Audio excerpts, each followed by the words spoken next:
Hey there, Agile Adventurer. Just a quick question. What if, for the price of a fancy coffee or half a pizza, you could unlock over 700 hours of the best Agile content on the planet? That's audio, video, e-courses, books, presentations, all that you can think of. But you can also join live calls with world-class practitioners and hang out in a flame war-free and AI slop-clean Slack with the sharpest minds in the game. Oh, and yes, you get direct access to me, Vasco, your Scrum Master Toolbox podcast. No, this is not a drill. It's the Scrum Master Toolbox membership. And it's your unfair advantage in the Agile world. So if you want to know more, go check out scrummastertoolbox.org/membership. That's scrummastertoolbox.org/membership. And check out all the goodies we have for you. Do it now. But if you're not doing it now, let's listen to the podcast. Hello, everybody. Welcome to our Team Tuesday, where we explore teams and sometimes their lack of understanding of how they can succeed, self-imposed difficulties. This week we have with us to explore that and much more, Alf Dobbert-Baums. Hey, Alf, welcome back. Hello. So let's dive into the Team Tuesday. We'll talk about teams in a minute, but first, share with us, Alf, what was the book that most inspired you in your career as a Scrum Master? Yes, actually, I have two books. I'm sorry for that, but Two for one. Brilliant. I can't. I really thought about it, but one is from Edgar Schein, Humble Consulting. I don't know if you know it. It's very nice. It teaches you that you don't know anything. And even if you ask, you still will not fully understand what the other person is, what context it is.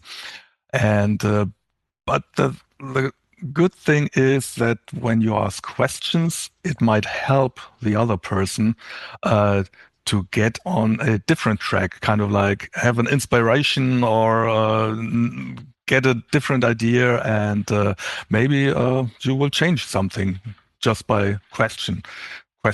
And the other one is, which I really recommended, is Don't Just Do Something, Just Stand There, from Marvin Weisbord. And it really helped me a lot. Just a little story. One day I prepared a workshop, and I was like, yeah, this is a nice workshop, 1.5 hours. And I went into the meeting, and within 5 minutes, the whole thing changed. The topic changed, everything changed. And I was like, what? I was screaming in my head, no, my agenda, my workshop, it's gone. But basically, it was an important topic, and it was very relevant and urgent for the team. And so I said, okay, let's go with the flow. I just told the team, okay, I've prepared this one, but I have the feeling it's not currently relevant, and another topic is more relevant. What do you want to do? And they all basically agreed that we would ditch the agenda and the workshop that I made and just go with the discussion. And so I moderated the new discussion, and was kind of like, ooh, okay, let's see how it goes. But yeah, I think it was very, very important, in a very important session. And basically I did that because of that book that I read. So this is actually a great story, and one that many Scrum Masters perhaps are too afraid to do, which is to jump into the unknown, even when the information and the situation are screaming at you like, this is the right time, this is the right space, open the door. So actually that's a great reminder. Thank you for sharing that. Sure. Now, Alf, let's focus on the teams and how sometimes they become their own worst enemies. So tell us a story of a team. Give us a little bit the context so that you know, is it a single team, multi-team project, small, big project, and walk us then through their behaviors, patterns, or actions that maybe started small, but eventually grew in proportion and led the team into a difficult situation. Well, it was not so much as a development, but it was kind of like uh, they didn't care about sprint goals, about the sprint goal, basically.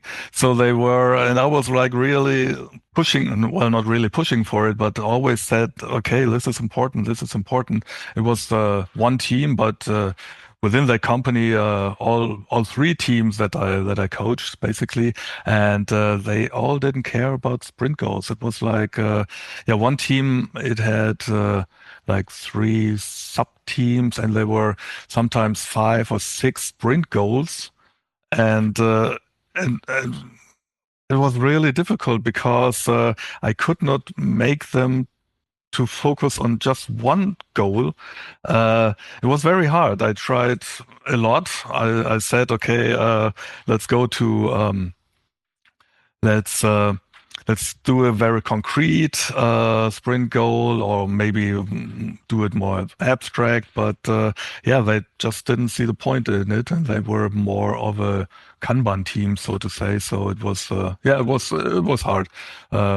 Yeah, and basically what I noticed is that because of the missing sprint goal, they were always kind of like floating around and doing this and doing that. And You but of mean course, not focused in the yes, priorities, or do you mean yes. something else? No, not focusing on the priorities, and yeah, it was hard. It was also the setup, because a team is always set up in a context, and they had a lot of stuff coming into them, and the PO was was not strong enough to say no, let's not do this. At one point I was asking, yes, but is it important that we do it now or do it next week when the next sprint starts? And then someone said, no, yeah, it can wait for 1 week. And I said, well, okay, great, then we don't need to change the sprint goal. So yeah, that's basically what I really saw, that the sprint goal, and I tried everything, but it just didn't work. So, So when you think about that, or those teams actually, since there were several, uh, what might be the reasons why teams develop this understanding that sprint goals are maybe optional or perhaps not even important to begin with? well, one thing was the setup. So they had one PO, but the PO was not very strong. Usually you say kind of like the proxy PO, so he doesn't have the authority to say no, which was one thing. Another thing was that the team had a couple of applications that they are working on at any given time, so to say. So they were also supposed to support the application which is running, but is not the main focus on it. And yeah, and sometimes they just said, we don't care. We if the sprint goal is there, because there was usually not uh, a hard word punishment, so there were no consequences if you miss the sprint goal. So that was also not very. I mean, I was in the retro and always asking, okay, did you reach your sprint goal? And they said no. Yeah, okay, we cannot do anything about it, basically. So So So the weak PO, definitely something to look out for, because if the PO isn't speaking the language of the sprint goal, then no one else will for sure, because there's always all kinds of things coming in. Then why do you think the teams themselves didn't find the the sprint goal useful or relevant for their own work? Because that could also happen, right? Like the PO wouldn't push it, but then the team would say, hey, but we committed to this, we should stick to this. Why were the teams not respecting the sprint goal that they had been, we hope, part of defining in the sprint planning? well, one thing is probably that a thing that they didn't want to change, because if they would have respected the sprint goal, then they would have had to say no to some things. They would have excluded some things. And I'm not sure, they probably didn't want to do that, because then some stuff would just be laying around basically for 1 week, so they might have had a feeling of urgency, kind of like if I just leave it here for 1 week or how long, however, then it will never get done, and I want to get it done. And so what you're saying is they developed their own personal short-term goals that were for them more important than the sprint goal. yeah, that's a good reframing. Yes, basically, yeah, it could. So, but what you're suggesting also, or what you're describing also suggests to me that they didn't really care about the sprint backlog, right? Because the sprint backlog is usually developed in the sprint planning according to the goal. But if the goal is not that relevant, then the sprint backlog itself is not that relevant because it should lead to the goal. Is that how you see it? No. I mean, we had sometimes stories in there, and we clustered them, so to say, and then put it in the sprint. But they were then, if we had one cluster of that stories, they were not enough, basically.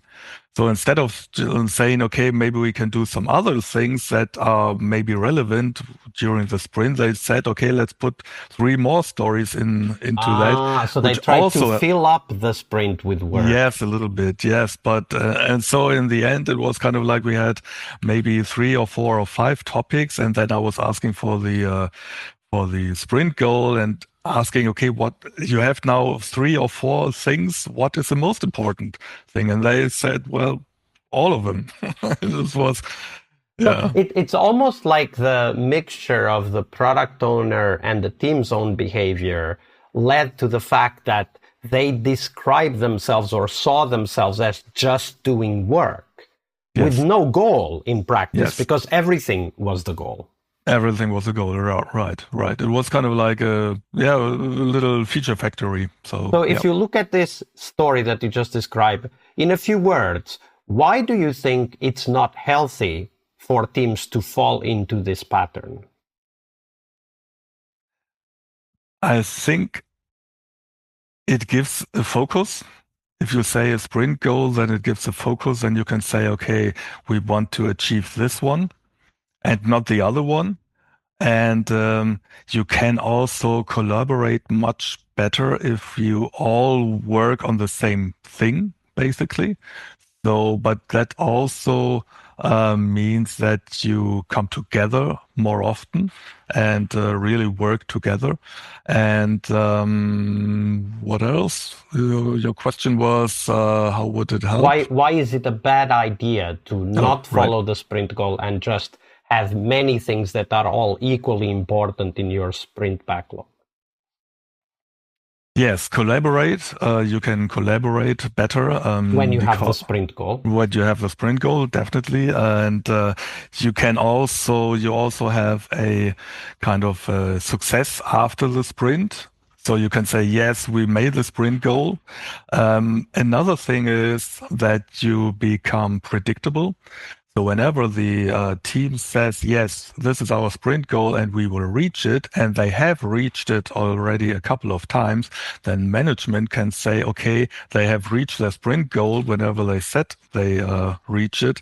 So I expect that they will reach their sprint goal this time also. So, and I think it makes this much more fun to work together on a single focus. Yeah, like so to being say. predictable and being able to work together because we share a goal. I think those are great advantages, and also one of the core aspects of Agile in the first place, because we are all working together on the same problem, which makes us all more productive rather than working separately on whatever problems we find important at that point in time, which may or may not be complementary to the others that others are working on. Right. But it changes the not the type of work, but how you work together. So that is also the sprint goal, kind of like so that you need to collaborate, and not like I just recently read it, not that you not only cooperate. So you are working on different things, but you need to cooperate, but you collaborate and work together on a single thing. Absolutely. Well put. Thank you very much for sharing that story with us, Alf. Yeah, sure. All right, I hope you liked this episode. But before you hit next episode, here's the deal. This podcast is powered by people like you, the members who wanted more than just inspiration. They wanted real tools and real connection to people who are practicing Agile every day.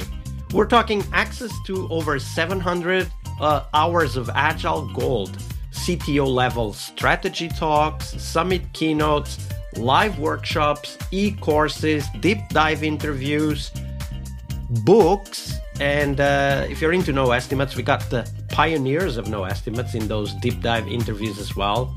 Agile business intelligence, creating product visions, coaching your product owner courses, you name it. You'll get invites to monthly live Q&As with Agile pioneers and practitioners, plus a private Slack community, which is free of all of that AI slop you see everywhere, and of course, without the flame wars. It's a community of practitioners that want to learn and thrive together. It's the best place to connect with community and learn together. So if this podcast has helped you before, imagine what you will get from this podcast membership.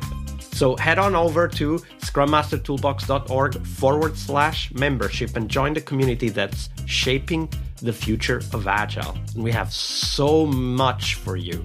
So check out all the details at scrummastertoolbox.org/membership, because listening is great, it's important, but doing it together, that's next level. I'll see you in the community Slack. We really hope you liked our show. And if you did, why not rate this podcast on Stitcher or iTunes? Share this podcast and let other Scrum Masters know about this valuable resource for their work. Remember that sharing is caring.